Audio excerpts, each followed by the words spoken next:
రావణ్ మీద ఉపా చట్టం పెట్టిండేదేమో నక్సలైట్ రిలేటెడ్ కార్యకలాపాలకు మద్దతిచ్చారు. ఆ విధంగా రెచ్చగొట్టారని చెప్పి ఏదో అటువంటి యాక్టివిటీస్ కిందని చెప్పి పెట్టారు. కానీ అధికార పార్టీకి సంబంధించిన వాళ్ళ మీడియా, సోషల్ మీడియా, ఈ జర్నలిస్టులు వీళ్ళు ప్రచారం చేసేదేమో ఆయనేదో ఒక మతానికి సంబంధించిన దేవుళ్ళను కించపరిచారు. అందుకని చెప్పి ఆ చట్టం పెట్టారు అని చెప్పి ఈ విధమైనటువంటి ప్రచారం. ఆఫ్‌కోర్స్ కొందరి బతుకంతా ఎప్పుడు నిజాలు చెబితే నాకు తెలిసి బహుశా వాళ్ళకు కూడా ఏదైనా శాపాలు ఉన్నట్లున్నాయి.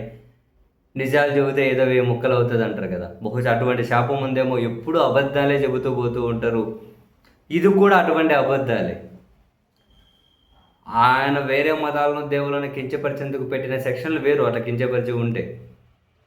అండ్ అదే సమయంలో ఏ మతాన్ని, ఏ దేవుడిని ఎవరు కించపరచాల్సిన అవసరం లేదు. సరే ఇప్పుడు ఆయన కించపరిచారు అనుకున్నప్పుడు చట్ట ప్రకారమైన ఆ సెక్షన్ల కింద జైల్లో ఉన్నారు అని అనుకుంటే వీళ్ళు ఆయన కథ కాసేపు పక్కన పెడదాం. ఆయన చట్ట ప్రకారం ఒకవేళ కించపరిచిన దానికి శిక్ష అనుభవం అంటే దానికి ఇప్పుడు పనిష్మెంట్గా జైల్లో ఉన్నారు అని చెప్పి భావిస్తే సరే కాసేపు రావని కథ పక్కన పెడదాం. జస్ట్ ఫ్యూ సెకండ్స్ పక్కన పెట్టండి. ఇప్పుడు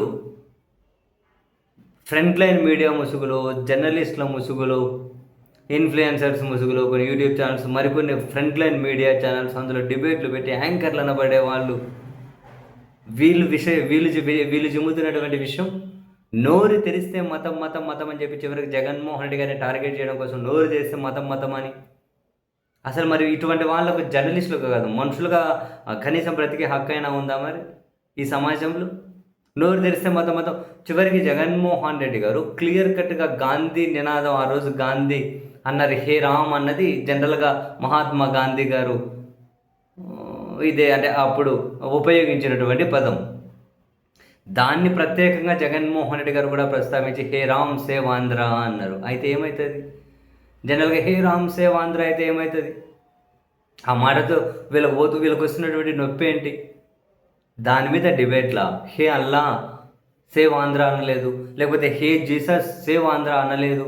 డైరెక్ట్గా ఫ్రంట్ లైన్ మీడియా ఛానల్కి వచ్చి ఇదే మాట అంటున్నారు, హే జీసస్ సేవ్ ఆంధ్ర అని. అంటే జీసస్ సేవ్ చేయలేరు ఆంధ్రాను? మరి ఇది ఇంకో మతాన్ని, ఇంకో దేవుడిని కించపరిచినట్లు కదా.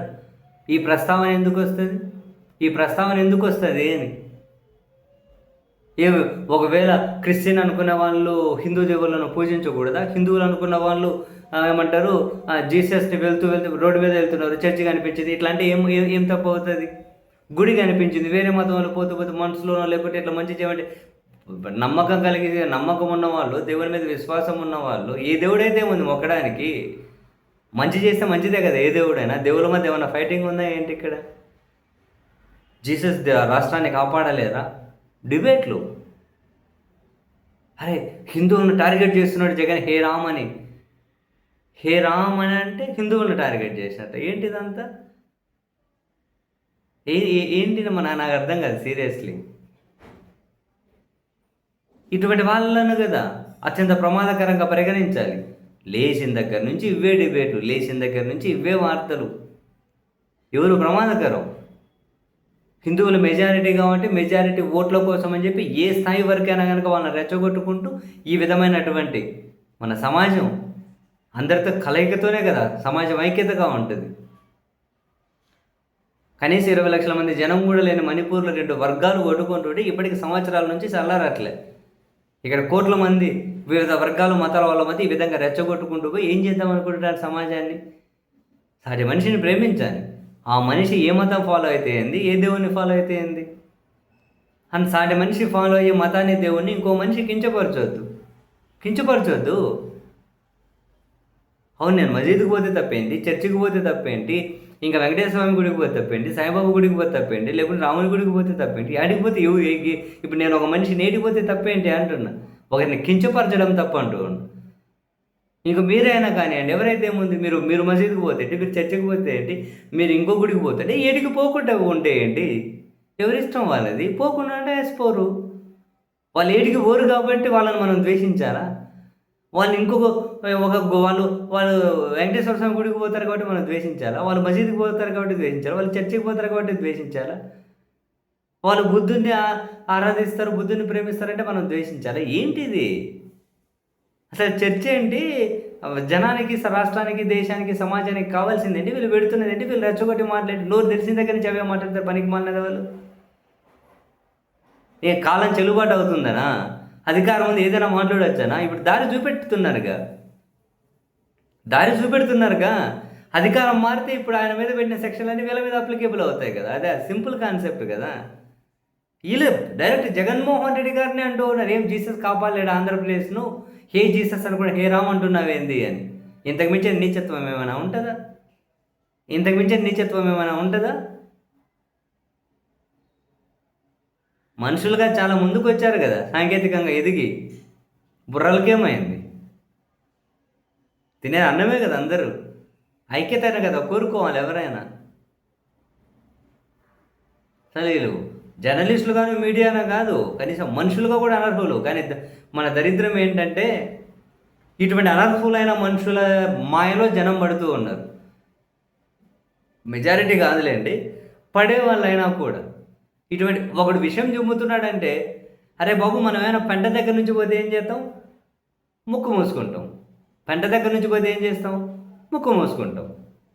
ఇక్కడ సమాజానికి పెంట ఎవరు? ఒక మనిషిని మతం ఆధారంగా విమర్శించేవాళ్ళు, ఒక మనిషిని దేవుడి ఆధారంగా విమర్శించేవాళ్ళు, ఒక సమాజాన్ని మతం దేవుడి ఆధారంగా డివైడ్ చేసేవాళ్ళు, లేదు ఒక దేవుణ్ణి తిట్టేవాళ్ళు, ఒక మతాన్ని తిట్టేవాళ్ళు, లేదు దేవుణ్ణి మతాన్ని ఫాలో కాలేదు అటువంటి వాళ్ళని తిట్టేవాళ్ళు. ఎవరైనా సరే ఒక ఇటువంటి చర్చను తీసుకొచ్చే వాళ్ళు కూడా మన దృష్టిలో ఖచ్చితంగా అదే మన ముక్కు మూసుకొని దూరంగా ఉండాలి అటువంటి మనుషులకు. కానీ అటువంటి దగ్గరే జనం కొందరు ఎగబడడం మొదలెడుతున్నారు. ఆ పెంట చాలామంది జనం మీద చల్లుతూ పోతూ ఉన్నారు. వెంటనే నెత్తి మీద చల్లుతూ పోతూ ఉన్నారు. జర్నలిస్టు ముసుగులు, మీడియా ముసుగులు, రకరకాలుగా. ఎంతకాలం ఇది మంచి ట్రెండింగ్ టాపిక్ అనా? ఇప్పుడు మంచిగా ట్రెండింగ్ ఉపయోగపడుతుందనా? 4 చిల్లర డబ్బులు రాల్చడానికి, ఏదో 4 మద్దతు కూడగట్టుకోవడానికి, రాష్ట్రంలోని కేంద్రంలోనూ మొత్తం అదే రాజ్యం నడుస్తూ అదే రాజ్యం ఇన్ ద సెన్స్ అటువంటి ఏమంటారు డిస్కషనే అగ్రతాంబూలం పడుతూ ఉంది. కాబట్టి మనము దాంట్లో పార్టిసిపేట్ చేసే ఏదో కాసింత స్పేస్ని ఆక్యుపై చేద్దామని ఇటువంటి ప్రయత్నాలు జరుగుతూ ఉన్నాయా? ఇటువంటి ముదిరితే ఎవరికి ప్రమాదం? ఉమ్మడిగా జనాలందరికీ కదా నాశనం అవుతారు. అరే ఎంత దారుణం! హే జీసస్ అంటే జీసస్ కాపాడలేడా ఆంధ్రప్రదేశ్ను అంట. ఇంతకు మించిన దారుణమైన మాటలు ఉంటాయా? దారుణంగా వేరే మతాలను, వేరే దేవులను నీచంగా నోటికి ఏదొస్తే మాట్లాడిన వాళ్ళు యథేచ్ఛగా తిరుగుతున్నారు కదా. ఇంకా ఫేస్బుక్లలో, ఆ ఇన్స్టాగ్రామ్లో కనిపిస్తూనే ఉంటారు. మరి వాళ్ళ మీద ఏం చర్యలు లేవా? అటువంటి వాళ్ళ మీద కనుక చర్యలు తీసుకుంటే మళ్ళీ ఇక్కడ మొత్తం మతాన్ని తీసుకొని వచ్చి అబ్బో మా మతాన్ని టార్గెట్ చేశారని చెప్పి మళ్ళీ దాన్ని ఏదో సమాజాన్ని ఏదో నాశనం చేయాలని చెప్పి మళ్ళీ అటువంటి ఏమంటారు అటువంటివన్నీ ముందుకు తీసుకొని వచ్చేసి మళ్ళీ గగ్గోలు పెట్టేకి ఉపయోగపడుతుందని చెప్పి ఇటువంటి వాళ్ళు చెల్లరేగిపోతూ ఉన్నారు.